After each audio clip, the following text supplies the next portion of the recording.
Lodi, so what's up? So nakapag biyahe na tayo mga Lodi. So update tayo, update.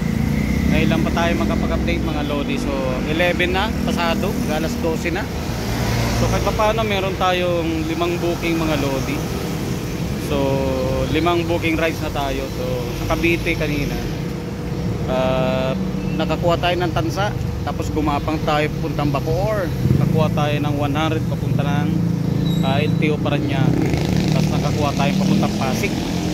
Pag drop off natin doon, abang-abang tayo konti. Yung 60 pesos kinuha natin papunta sa Boulevard Campbell Hill. Pag drop off natin doon mga Lodi, nakakuha tayo na papunta dito sa Green Valley. 65 yun eh. So nagdagdag ng 20 pesos na tip sa apps, tagi 85 pesos mga Lodi. Yun, alright. Kahit pa paano meron tayong total na 700 pesos na. So mas maganda yung umpisa natin ngayon kaysa yung kahapon na oras ng alauna kahapon 500 pesos pa lang tayo. Ngayon mag alas 12 pa lang meron na tayong 700. Pero kahit pa paano naka net income naman tayo kahapon ng 1,050 pesos. Yun ang binigay natin kay Commander-in-Chief natin. Tapos nakabili pa tayo ng gamot natin, yung ating maintenance. Alright, so yun, dito tayo sa Lilim, Captain Javier Riviera at corner Camagong. Alright, so magabang-abang tayo dito mga Lodi ng panandali. Baka may booking kunin na natin. So pag wala, magmumove tayo dun sa may ano siguro sa may Felix sabi nyo siguro, o doon sa ano, mga may bunga. Alright, yung mga Lodi. So abang-abang tayo ng booking mga Lodi. So mga ilang minuto siguro pagka napansin natin wala talaga na nagbubook. Meron yan dito, antayin natin mga Lodi. Kasi may condominium, maabot diyan dito ang booking nila. Tsaka yan mga condominium na yan mga Lodi. So yun, abang-abang tayo pang-anim na booking rides natin mga Lodi. Alright, yun mga Lodi. So good afternoon. So nakawalong booking na tayo mga Lodi. So nandito tayo sa Pasig area sa MCUS. Alright, so galing kanina sa Sibinites dahil nagatid tayo sa Green Hills. Lumipat tayo sa may malapit sa Mariposa, yung mga Lodi, sa Sibinites, sa Quezon City. Nakakuha tayo doon ng papunta ng TAP, Salasal. Pag drop off natin doon, nakakuha tayo ng papunta rito 160 din, yung kanina 140. So 300 din pesos. Alright, yun mga Lodi. So good afternoon. Update tayo. So nandito tayo mga Lodi sa Nabutas. Nandito tayo sa Lapu-Lapu. Galing tong sa Trinity College sa E. Rodriguez.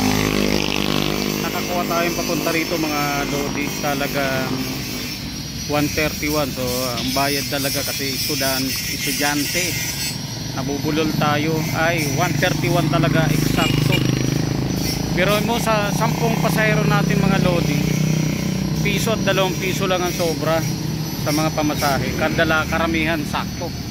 So walang problema sa atin yung mga Lodi. Basta tuloy-tuloy lang kuha natin. Kahit siguro 100 plus yan at less than 100. Okay, alright. So biyahe lang. Yung good evening mga Lodi. So nandito na tayo ngayong gabi ngayon. So parang alas 7 na pasado yata mga Lodi. So nandito tayo ngayon sa Timog, sa may Mother Ignacia. Ayun, nasa likod ko yung in place. Alright, syempre magabang na tayo ng towards papuntang south mga Lodi.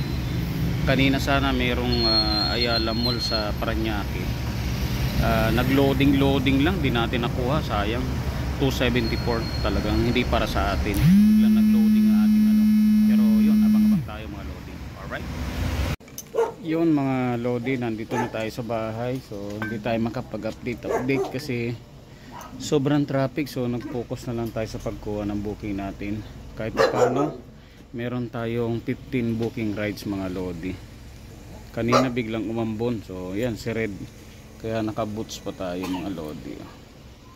Alright, so i-lock natin ang ating top box kasi mahirap na, baka mawala na naman ang ating helmet.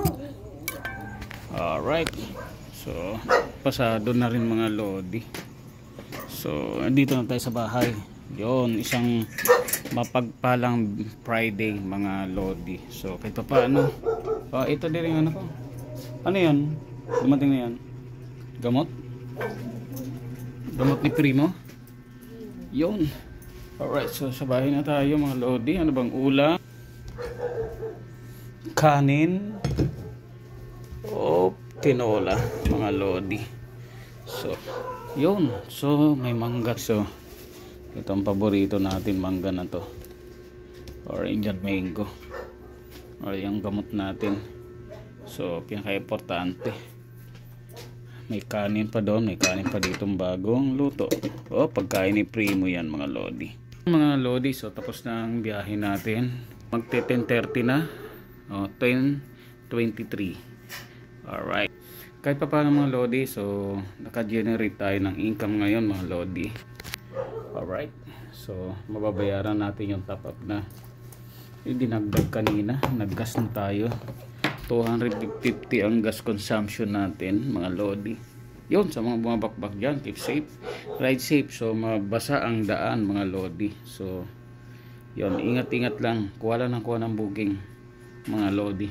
So ako kanina nung kuha lang tayo ng kuha, kahit na less than 100 plus hanggang sa naipon din mga lodi. So naka 15 rides tayo, naka gross income tayo na 2,000. Binawasan natin ng gas na 250, may 1,750 tayo. So bibigay natin yung 1,500 pesos dahil yung nagutang tayo ng top up, tas 1,300 yung kanyang mga lodi.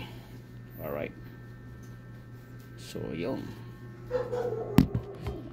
Okay, 1, 11, 12, 13, 14, 15. So nabibigay natin sa kanya.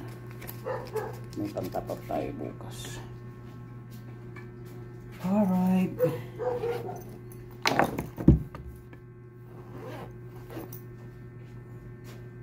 bayaran mo yung ano,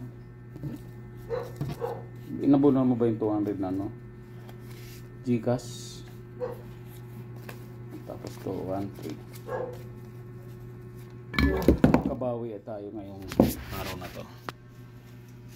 Syempre yun, sinurrender natin kay Commander ang ating net earnings ngayong araw na to.